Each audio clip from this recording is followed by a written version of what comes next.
Aparat kepolisian daerah Aceh berhasil melumpuhkan 2 orang pelaku penculik sekretaris unit layanan pengadaan pemerintah Aceh dalam kontak tembak di Gede Gerugo, Kecamatan Gandapura, Kabupaten Biren.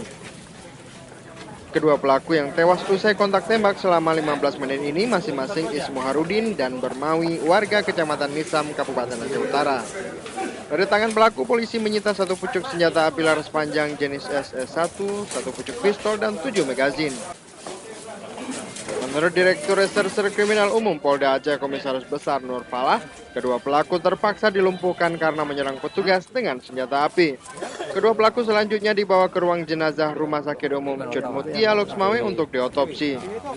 Dalam insiden ini, polisi berhasil membebaskan Kamal Basri, 40 tahun, sekretaris unit layanan pengadaan pemerintah Aceh setelah memberikan tebusan sebesar 700 juta rupiah. Pelaku meminta tebusan kurang lebih 1 miliar, ya. Tapi oleh polisi direncanakan untuk dipenuhi, ya, dipenuhi sebanyak 700 juta. Dan pada tadi siang sekitar jam 11.15, ya, kita telah melakukan transaksi, kita mengamankan korban dan kita melakukan penangkapan terhadap pelaku. Namun pelakunya itu menggunakan kendaraan Avanza BK Nopol BK 128, ya. Akhirnya pelaku melawan.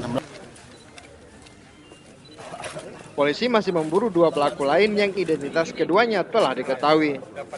Dari Loksmawe, Muzakir melaporkan untuk Aceh Video.